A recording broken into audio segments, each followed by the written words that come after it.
This is new video on data exploration and pre-processing using Python. Actually, there are a lot of steps that you can do to explore your data, but here we will discuss basic pre-processing and exploration steps to give heads up for future videos. So the data that we are using here is from Kaggle and it is Titanic dataset. Here is a description of the dataset. It has a different number of features like passenger ID, survived, P class name, and so on. So let's see with how we process our data. So the first major important part is to import libraries. So here we are using pandas and sklearn library for standardizing our data sets, like whether to use min-max normalization and the G-scope. So here using the pandas read CSV function, we will train or we will read our data set which is saved in a file train.csv, and here it will df.head actually will give us the glimpse of our data, like how the passenger, this is the first passenger ID and it has a numeric value, survived P class, then we have a name, then we have a sex which is a categorical variable like of male and female, and then here is the embarked variable which is also a categorical variable. So let's explore our data set. So how many rows and how many columns in our data set has? So here it is telling like df.shape will tell us like 891 are the total number of observation or rows in our CSV file, and 12 are the total number of columns present in our data set. Then we use the describe function to which tells us the descriptive stats of maths like count, what is the mean, standard deviation, minimum value, maximum value, interquartile range we can find out from here. So for each column, numerical column, this function will work and give us the below stats.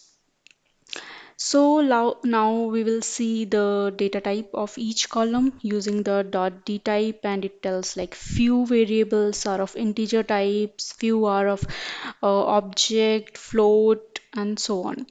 So now we have to see like how many passengers are survived. So here we use dot value count on a column survived, and it tells us like the 342 people survived and 549 people died in a Titanic. So now let's see further and how many data is missing in each column.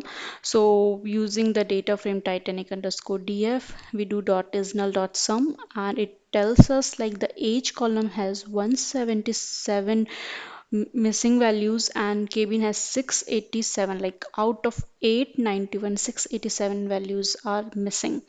So the cabin, I based on that we can say cabin is not giving or telling us more about the data sets, like most of the data is missing only.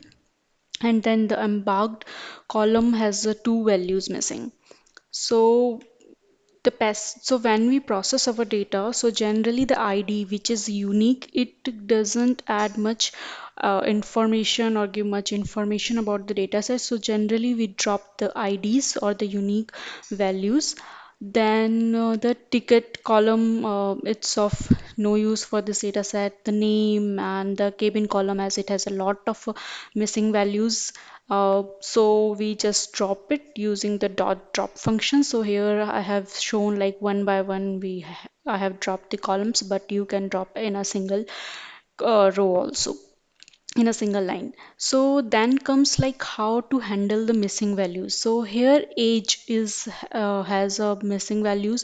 So what we will do, the age we will replace, if age is missing for any female, we will replace it by the mean of all the females age, and if the value is missing for a male, then we will replace it by the mean of the males.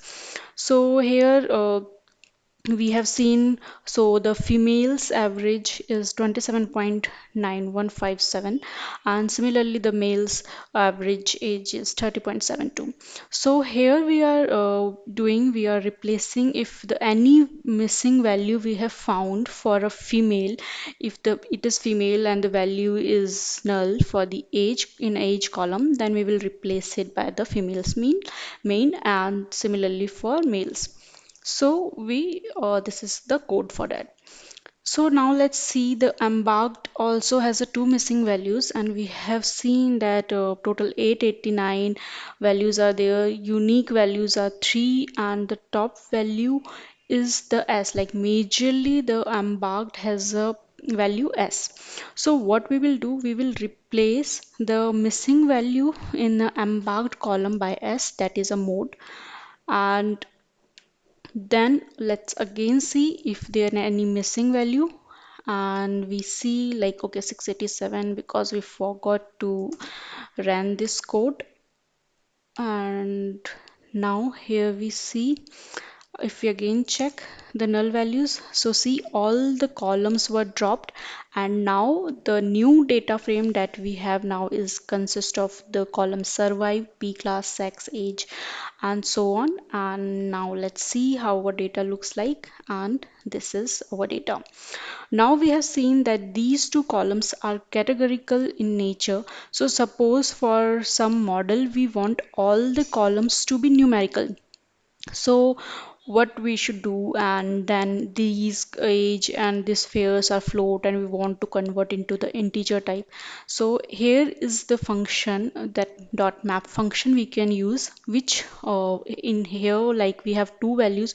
So it will replace male, wherever it will find male it will replace it by 0, and wherever it find female it will replace it by 1. So here is the data. Then we have a fair that is a float type, so we convert it into the integer. Similarly, let's find the embarked has a value SCQ, and above for the missing value in embarked we replace it by S, because most of the data has a S value. So let's replace, convert it into also numerical. So S is 0, C is 1, and Q by 2. Now convert age into integer type, and here we did. And let's see how our data will look like. Now all the columns are converted into integer type. So suppose we want in some model the column should be numerical, so this is the way to convert it into the numerical. So, suppose we want to check the outliers. We have one way to see it by visualization, like using the box plot. And here we see this one particular data point is so far, it's like value is more than 500. Rest of is within 300, but it is like extreme uh, case. So it's an outlier. If we want to remove the outlier so that it cannot affect our data set, we can do that, but depends on the problem statement if we want or we don't want. So here we are not removing any outlier values. And now we have seen that our few age and fair, if we check these values, they are of different range. So what we will do, we will just uh, convert or standardize them. So here we have created a copy, and first I will show you how the min-max normalization will work. So we have used Titanic DF1, and in this we have create using only age and fair. Then we are using min-max scalar from the sklearn library, and we will fit it in to transform this age and fair variable. So we have seen the data is converted, and using the min-max normalization, if we will describe it, we can see that the value of age is minimum is 0 and maximum is 1. So the value is lying between 0 and 1. Similarly, if we check for fair, the minimum value is 0 and the maximum value is 1. Now, this is the one case how to standardize it or normalize it using the min-max normalization, and the second is the standard scalar.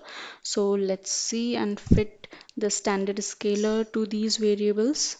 So the value is like this, age and fair will come, and if we see the description of that, we will see the minimum value is minus 2.27 e to the power 0, and the maximum value is this one. So it will not non give the value between 0 and 1. So similarly here also the minimum value is minus 6.39 something and the maximum value is 9.66. So these are the few steps that we generally follow to process our data set. These are the basics ones, but actually there are many more steps that we generally do and explore our data based on the problem statement and the kind of a data we have. So this is just a glimpse how we process our data set, how we read it, how we do the exploration and the pre-processing, and there are many more. So this is the data pre-processing basic video using Python. So in the next video we will learn more about the linear regression